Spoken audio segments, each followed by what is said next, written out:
Welcome, everybody, to Philosophy Slam, the podcast. Hello, Mark Vernon. Hi there, Robert Rowland Smith. We get together and locate a couple of words, which we'll tell you about shortly, and then we riff on them philosophically, psychologically, spiritually, with bits of literature, history, and it's a podcast version of when we do this in person, which is Philosophy Slam, where people call out the words. And we've had a lot of fun over many years in different venues, private clubs, comedy clubs, corporate gigs.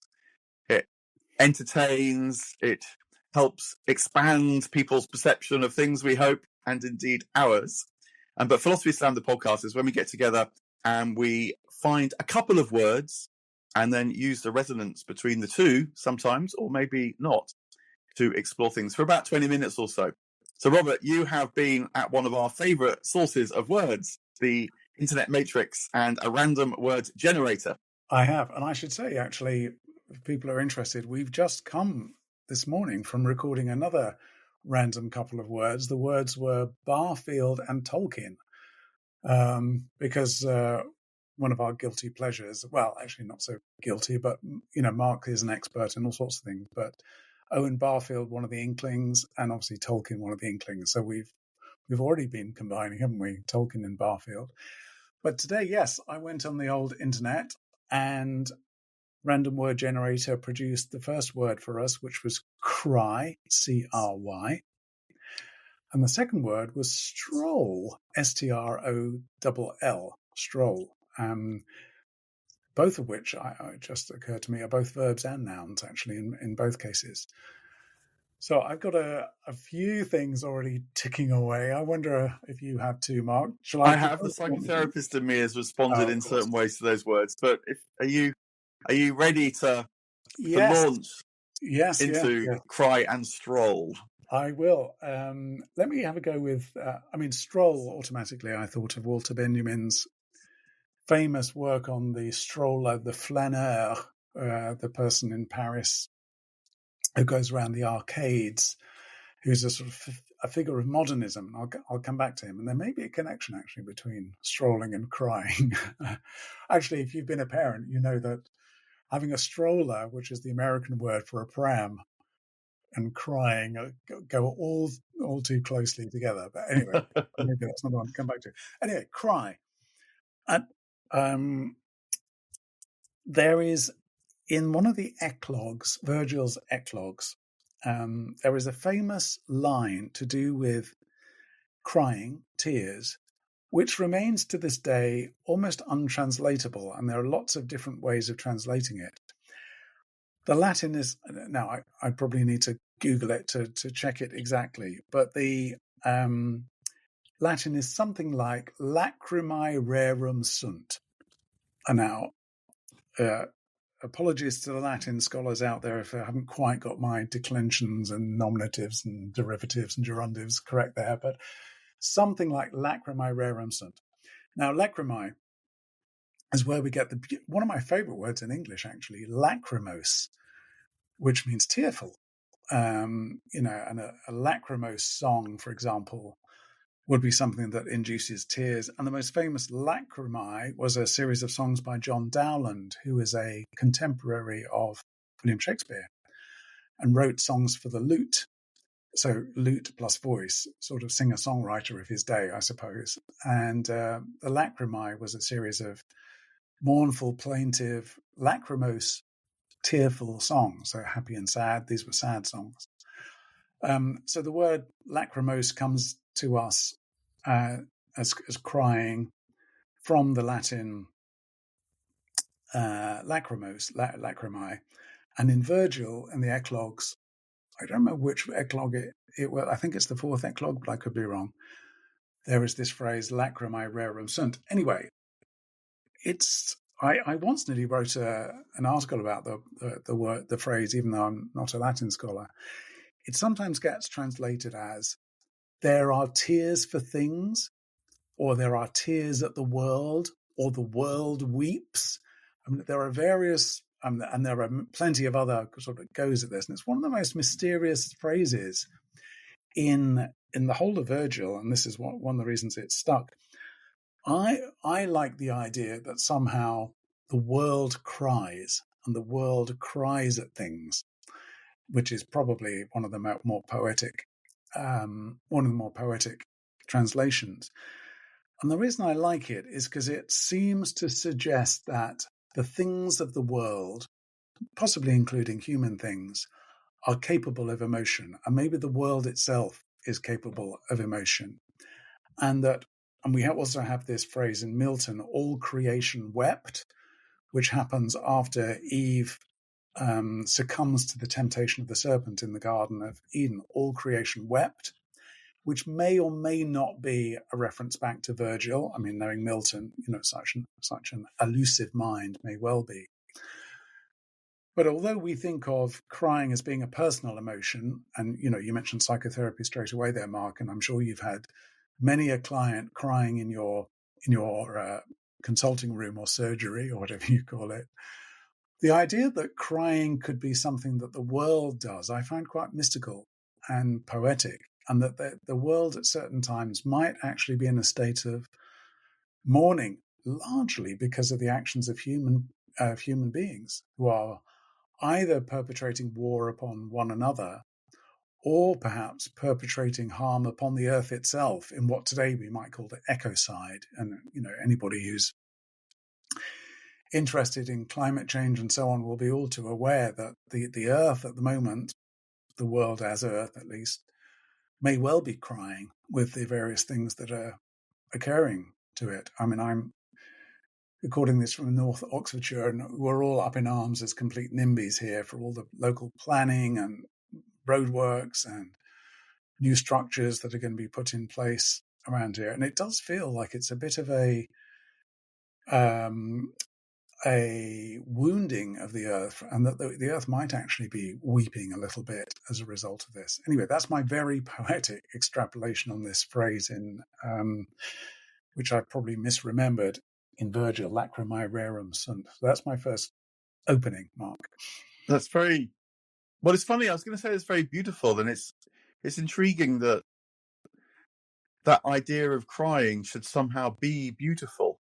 I've heard the expression "the tears of things," drawing from that, and I love what you're saying there. Strangely, even though it's also tragic at the same time. It also took me to famously the shortest text sentence in the New Testament, which is that Jesus wept. I don't know how St. Jerome translated that, but into the Latin, but nonetheless, there's maybe a link there between the world crying, nature crying, of course, in Christianity, God crying in the person of Jesus, but there's also a human person crying in the historical Jesus. And perhaps one of the reasons why this phrase, Jesus wept, which was over Jerusalem, carries such resonance, actually, that it too is somehow tapping into what you're discussing there. But to swing into full psychotherapeutic mode, and you mentioned people weeping. One of the very fascinating questions to ask as a psychotherapist is, what is the nature of the tears? What are the tears about? Because you immediately see when you work with people, when people are moved one way or another, that tears can express very, very different things. And I even like the idea that I understand that physiologically, the chemistry of different kinds of tears varies in we human beings. It's not always the same solution, as it were, that is emitted from the tear ducts. You can actually measure the tears and associate them with tears of laughter or tears of distress. Do you mean you can measure or tears the salinity? You can measure the salinity of tears, for example. example. I think so. It must be something to do with the salinity, but I think there's other things in tears too. So yeah, the kind of chemical signature of your tears does vary apparently, and it's extraordinary really, but especially when you add in the fact that human beings are the only animals that cry. like being the only animals that laugh, no doubt other animals feel parallel emotions, but for some reason or other, we have evolved these physiological expressions of emotion. And yeah, again, I'm tempted to go off in a mythological route down there, but then let me just stay with the psychological, because it's also related to strolling. Not to remember Stroll. And I think that what this is all about is how we human beings, aren't primarily bodies that somehow are alive, or primarily souls sort of stuck in bodies, but that we are body minds, as is often said in Buddhist circles, or as William Blake said, one of my favorite writers. He said how the body is the chief inlet for the soul in this age. And so completely bringing the two elements together there. And maybe these phenomena like crying and laughing are embodied expressions of soulful experiences, which of course is certainly what happens when you're sitting with someone who is crying. It's not just quite the same as, feeling pain, that you may pop a paracetamol in order to try and quench. Tears are sort of serving a purpose. There's something that is being released, not just physically, but emotionally, soulfully in tears. And so helping people to understand what their tears are about can actually be very, very liberating. And conversely, when there are such a thing, I think, as fake tears, when someone's crying and you're sitting there thinking, this is an attempt to express an emotion, but it doesn't feel quite right. Maybe it's an attempt to let go of that which is covering up an emotion, a sort of defense, rather than being an expression of the emotion itself. And this relates to stroll because, of course, strolling is another way in which we do something physically in order to try and shift something within us. Or maybe it's not so intentional, but we start pacing the room and we want to go outside. We go on a pilgrimage and aren't entirely sure why, and yet there's something about that physical activity, the walking, the strolling, that does release something, does take us somewhere. Walking is even prescribed now, social prescription as it's called. Getting outside, and it is very, very remarkable. I mean, I no doubt this happens to you, Robert, as well. But as a writer, you sit down for an hour, 2, 3, whatever. You get something done, but then you kind of reach a bit of an impasse, or it's not quite flowing. You go out for a stroll. 2 minutes later, it's all moving again. Mm-hmm. So I'm very fascinated by how our physiology is also our mentality, putting it like that. And crying and strolling, the crying, the stroll, the verb as well as the noun, are deep connections here. The tears of the world for sure, but our own tears as well have this extraordinary depth. Yeah. Well, when you mentioned fake tears, I obviously thought of crocodile tears. And as I understand it, crocodile tears aren't tears at all. They're just sort of moisture released by a crocodile around its eyes when it's eating. So it's actually a sign of satisfaction. So people have crocodile tears, or they pretend to be sad while they're secretly enjoying something. So I guess Schadenfreude would be sort of connected to that, and you're enjoying the misery of somebody else. It's very interesting to know that there are those different types of tears. And I was thinking of that lovely Tennyson lyric, "Tears, idle tears." I'm going to misremember this. "Tears, idle tears, I know not what they mean. Tears from the depth of some divine despair rise to the heart and something, something of the days that are no more." So that's tears of nostalgia, basically. We can't recover something that was sweet before. That lyric must be from his elegy to Arthur Hallam, I would have thought. Again, I'm slightly misremembering. But it's interesting that there are different types of tears. And presumably there's some sort of categorization. If there's a physiological breakdown of them as well, you must be able to sort of link them to different types of tears. It reminded me when you said that as well, because I practice this thing called family constellation, which you do, Mark, too, and you're very familiar with it. But family constellations is a sort of version of therapy, and in a constellations workshop or session, there can be tears, and the only real bit of equipment you need in a constellations workshop, apart from a circle of chairs, is a box of tissues, actually. And it's quite what I've noticed when people cry in a constellations workshop is that it's a release, like something comes up and then passes, as though there's a purgative effect. Actually, the tears. It feels awful as it's rising. I mean, I guess this is a horrible thing to say, but I guess it's kind of related to vomiting in some way, to get something out. It has an emetic purgative effect. And then it passes. And there is this phrase, having a good cry. You need to go and have a good cry, as if the emotion has condensed like water droplets and then needs to be leaked out of the system in some way. So that's one thing. The other amazing thing I discovered is that if you are crying, the best way to calm yourself down is to open your eyes and breathe through your mouth. I can't remember who told me this, but anyway, I learned it. And actually, it's quite interesting because sometimes with tears and crying, I think the eyes tend to close. So you cry as, you're sobbing and the head goes down and you breathe through your nose. So speaking physiologically here.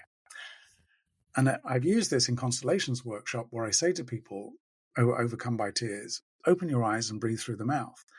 And the tears calm down even quicker. And my theory is that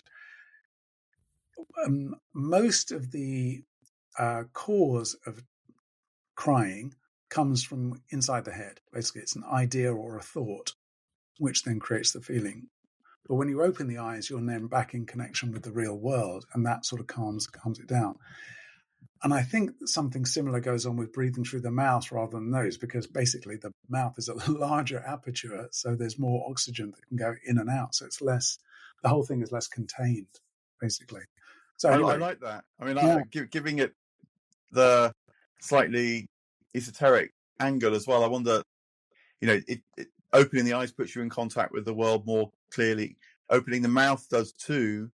And of course, the breath, which is at once a kind of vitality or spirit from around you, being in better contact with the living presences around you, kind of is alleviating because it takes you out of yourself.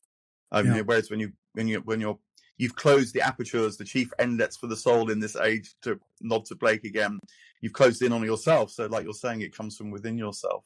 That's very fascinating. Yeah. You also reminded me that when I first discovered constellations, this way of thinking about these dynamics, not thinking, actually expressing them in a group, I was completely bowled over. I had no idea that there were these dynamics in the world, and I went to as many constellation workshops as I could, and partly I realized now it was to experience feelings that I myself needed to feel, needed to experience, needed to process. It wasn't just that I went with my own particular issues, but doing this role of representing, playing the part in other people's constellations is enormously releasing, purgative, even on occasion sort of vomiting.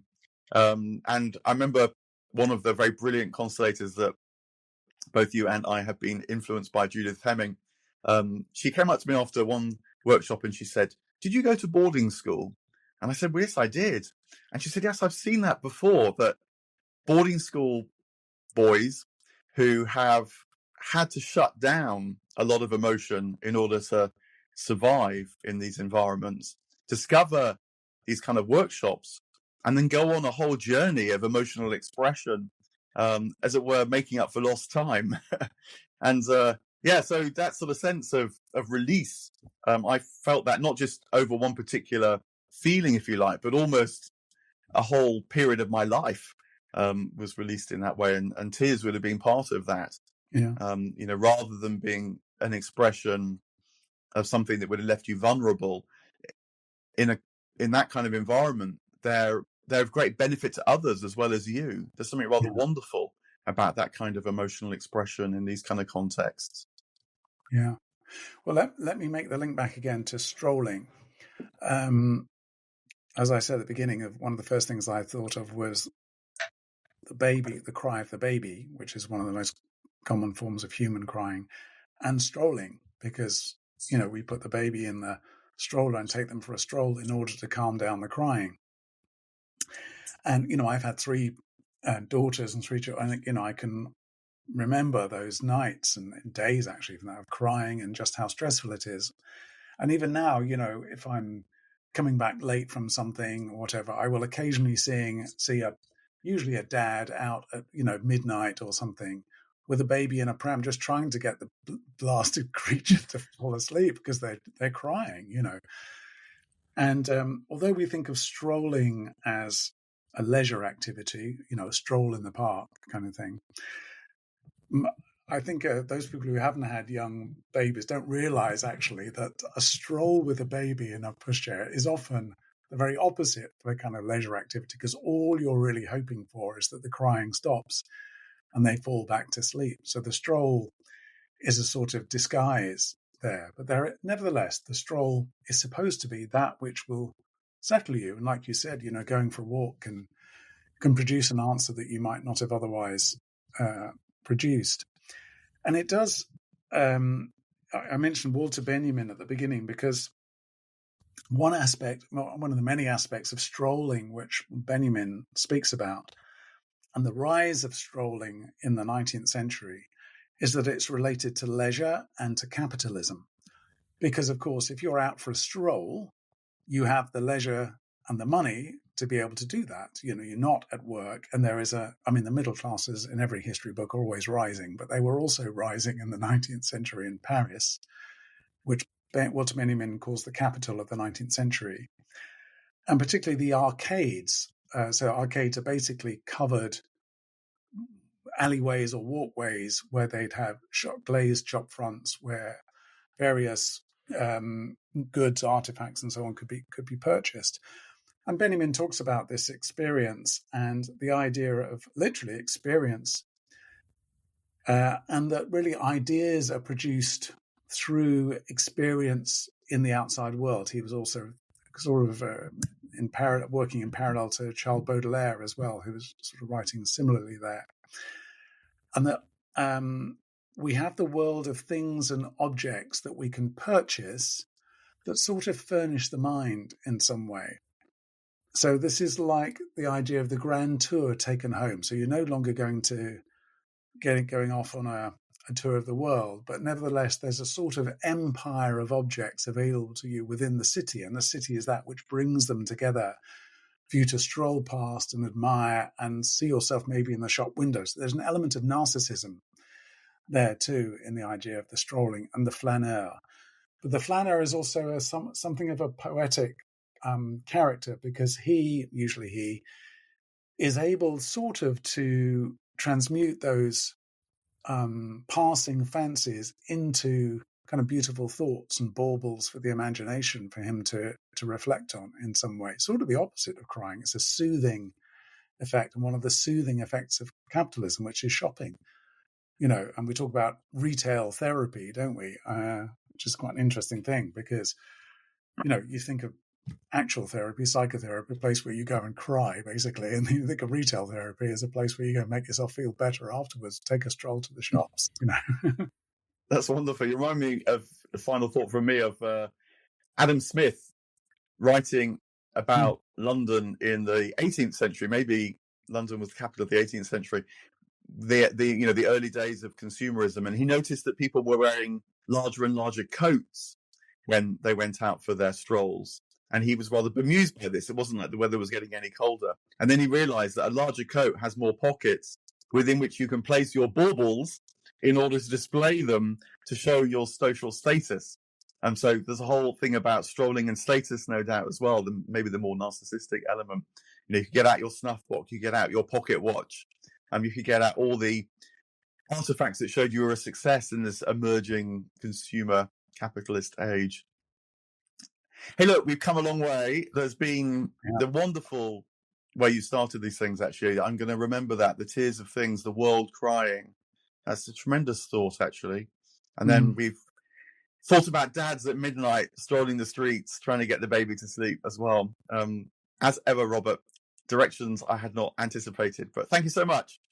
Thank you. If you loved Philosophy Sam, the podcast, then you must do what is the way of keeping up with us as we stroll through more words in the future. By do share, do join, do subscribe, do watch out for both Philosophy Sam the podcast, but also Philosophy Sam in person, which will be coming up too, no doubt. We'd like somewhere near you, Robert. Indeed. Thank you very much, Mark. Check out Mark online, check out me online.com, markvernon.com, robertveronsmith.com, and I'll see you again soon, Mark. Cheers for now.